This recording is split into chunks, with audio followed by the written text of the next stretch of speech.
Hi, welcome to the Frisco High School Algebra 1 video notes. Today we will be learning about literal equations. In examples 1 through 6, we will list out or write out how many variables we have in each example. Remember that a variable is an unknown number represented by a letter. For example, example 1 has one variable. It is the x variable. Example 2 also just has one variable. It is also an x variable. And example 3 again has one variable, and that is the y variable. We will answer the question, what do all equations have in common with each other in relation to the number of variables? Well, if we notice, the number of variables in example 1 is 1. Number of variables for example 2 is 1, and the variables in example 3 is 1. So they all share, or they all have one variable.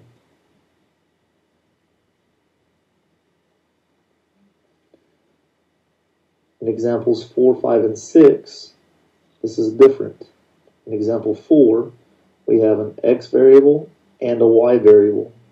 So the total number of variables is 2. In example 5, we have the d variable, r, and t. So in example 5, we actually have 3 variables.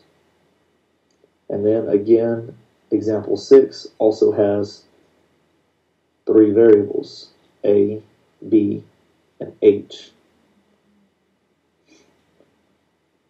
What do you notice about those 3 examples? Well, those 3 examples all have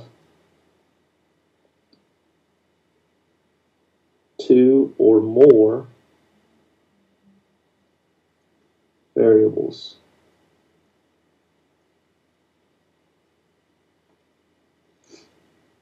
So those are the difference from the first 3 examples to the last 3 examples. Of these 6 examples, 3 of them are defined as literal equations. I want you to list out on the next portion which 3 you think are considered literal equations.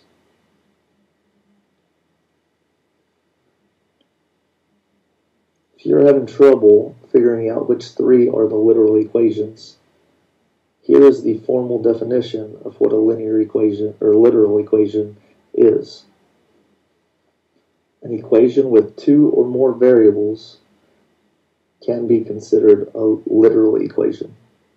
So this should help you out fill in examples 1, 2, and 3 of which ones you think are a literal equation.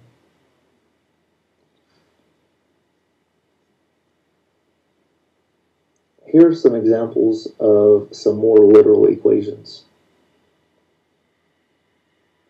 For examples 9 through 10, or 9 through 11 actually, I will describe the operations that are occurring to the bolded variable. This will come in handy when we are actually trying to solve a literal equation. In example 9, the t variable is the one bolded. So if I were to start with t,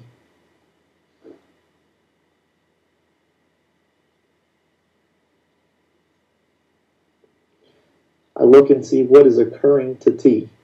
If I notice, t is being multiplied by the variable r, as well as being multiplied by the variable p.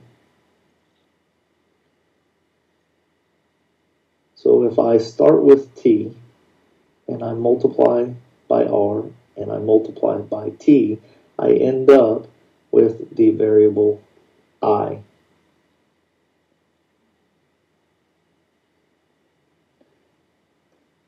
In example 10, you notice the m variable is the bolded variable, so that is what I want to start with. So I'm going to start with the variable m, and the operations occurring to the variable m is being multiplied by the x variable. Then we are adding the variable b, and we end up with the variable y. So once again, we start with m, which is being multiplied by x, added b, and we end up with the y variable. In example 11, the y variable is bolded. So I'll start with y. I know that y is being multiplied by b, and then we add ax to the y variable, and we end up with the variable c. So if I'm trying to describe the operations occurring to the bolded variable in each example, this is what it would look like.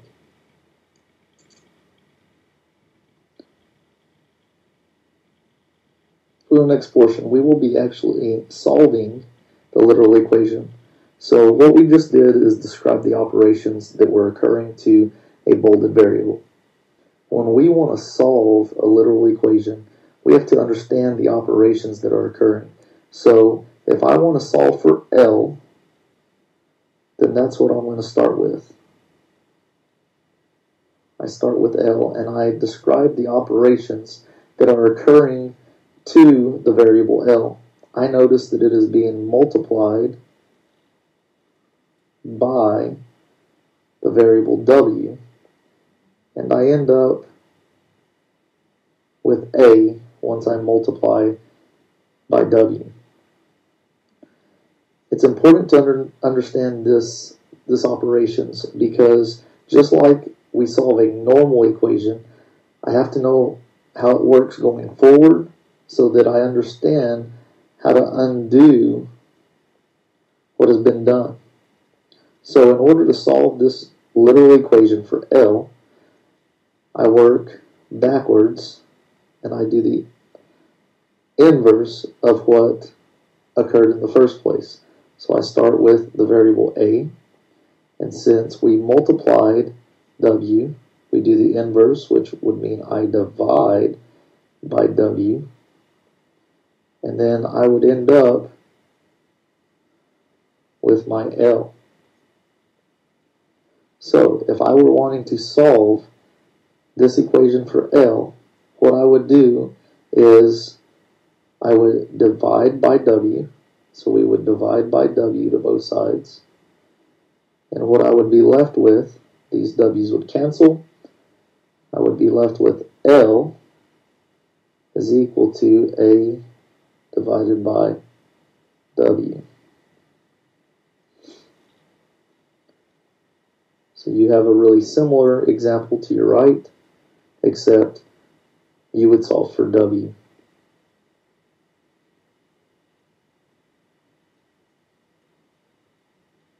Next example, I'm going to show you how to solve this equation for P. So once again, what I start with is the variable that I want to solve for, P. What is occurring to P is it's being multiplied by R, and it's also being multiplied by T, and then I end up with the variable I. So in order to solve this equation, we need to think that we are working backwards again. So I'm going to start with I. To undo multiplication of T, I would divide by T to both sides. To undo multiplication by R, I would also divide by R to both sides. And then I would be left with the variable P. So let's see what happens when I apply these two steps into 1, I could simply divide by RT, divide this side by RT, so I am left with R's cancel, T's cancel on this side. I'm left with P is equal to I divided by RT. And that would be my final answer. So real similar to solving normal equations, but now we don't know the values of any of the variables in our little equation. Next example, we do have 3 variables along with some numbers, and I'm going to show you to solve for W. So again, start with what I want to solve for, and W. I know W is being multiplied by 2, and then I know that we are going to add also 2L, and then I end up with P.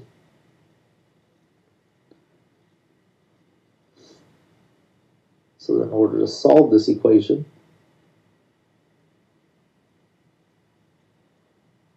I would subtract 2L to both sides, then divide by 2, and I would be left with the variable that I am trying to solve for. So if we look over here, the first step would be to subtract 2L to both sides. So I would be left with P minus 2L is equal to 2W. Then I would, so I've done that step, then I would divide by 2 to both sides. I didn't make sure I divide everything over here by 2. That 2 would cancel, and I would be left with W is equal to P minus 2L divided by 2. This could be simplified to W is equal to P divided by 2 minus L. And this is the simplified version.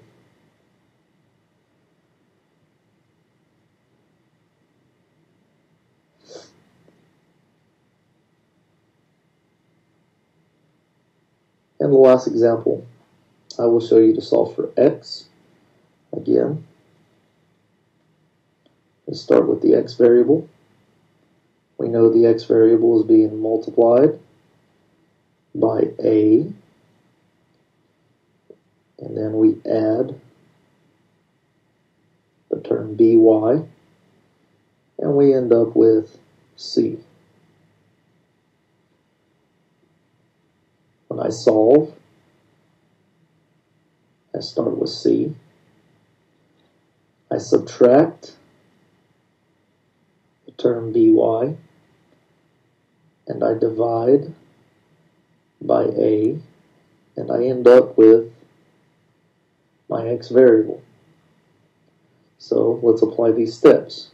I first want to subtract by by to both sides. So I subtract by to both sides. I'm left with AX is equal to C minus by. Then I want to divide by A, so I divide A to the left side, and I divide A to the right side. My A's cancel, and I am left with X is equal to C minus by divided by A. And this is how I would solve a literal equation.